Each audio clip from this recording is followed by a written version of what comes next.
Next, I have the pleasure of introducing Atto Quayson, who is from the Department of English at the University of Toronto, where he is also director of the Diaspora and Transnational Studies program. Atto came to the University of Toronto from the University of Cambridge. He is a prolific author who has, I think, half a dozen self-authored monographs and a number of edited collections. His work ranges very widely. He's described sometimes as an Africanist. He is certainly a post-colonialist scholar, and he was telling me at lunchtime, with what I take to be his characteristic good humor, that in the academy he's known as an interdisciplinarian, but outside he's a jack of all trades. Atto.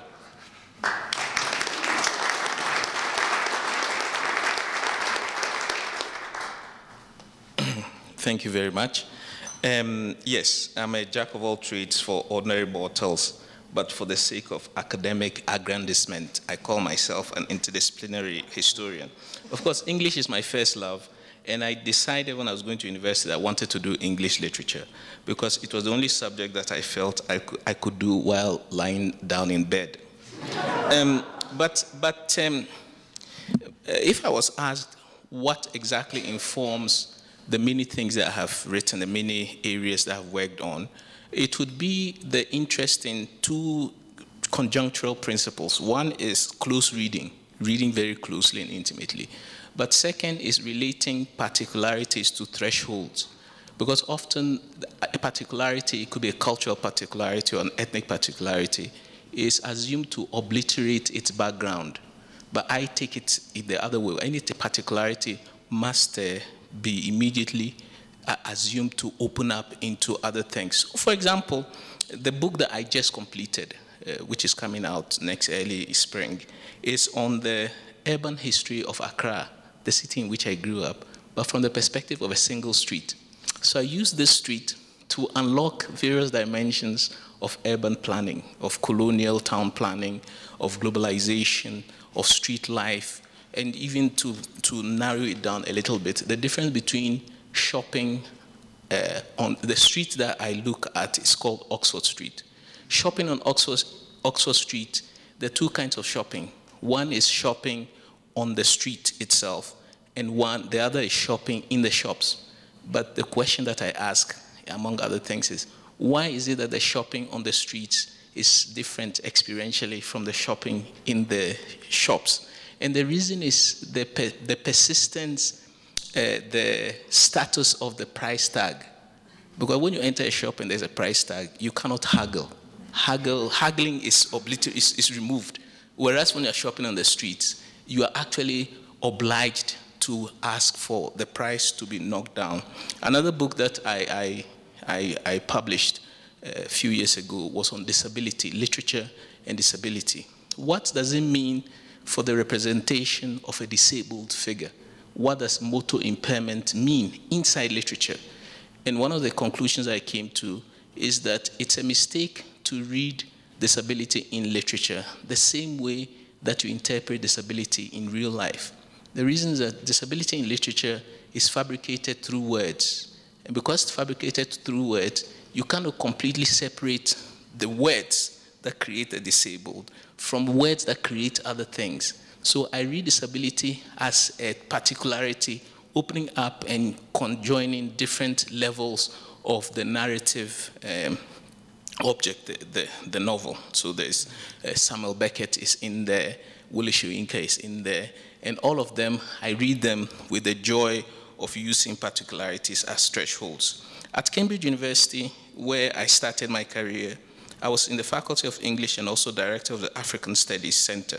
Coming to Toronto to take up the job of inaugural director of the Center for Diasporic and Transnational Studies has been intellectually transformative in ways that I couldn't have anticipated and don't think I can as yet properly describe. In diaspora studies, the question, where do you come from, cannot be answered simply with a location such as, say, Calgary. Rather, the question implicates family histories and genealogies in the most startling of ways.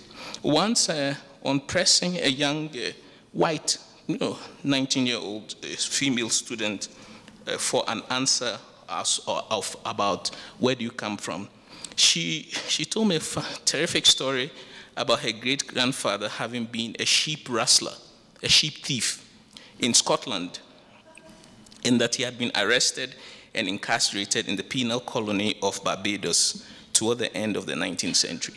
This was a simple question: where do you come from? She said she came from maybe Quebec. And I said, no, where does your family come from? And she produced this story of Scottish. So in fact, diaspora study has taught me that the question, where do you come from, if posed correctly, can open up a window into a variety of trajectories and so on. So my next project is, which I'm starting to work on now, is a book which I've provisionally titled the Diasporic Imaginary. And the objective of this book, the Diasporic Imaginary, is not to ask and answer the question, where are you from or where are you going, but where are you between? So, because the betweenness, where you think you are between, is highly productive, actually, for how you relate to society and the kind of futures that you take up. Now, Paulo Coelho writes in The Alchemist that, and I quote Paulo Coelho here, "The foolish man thinks that the world is mad, but the wise man knows that the real difficulty is in choosing well your own madness." My election to the Royal Society of Canada gives me desperately to believe that perhaps my chosen madness is not a bad thing after all. Thank you very much. So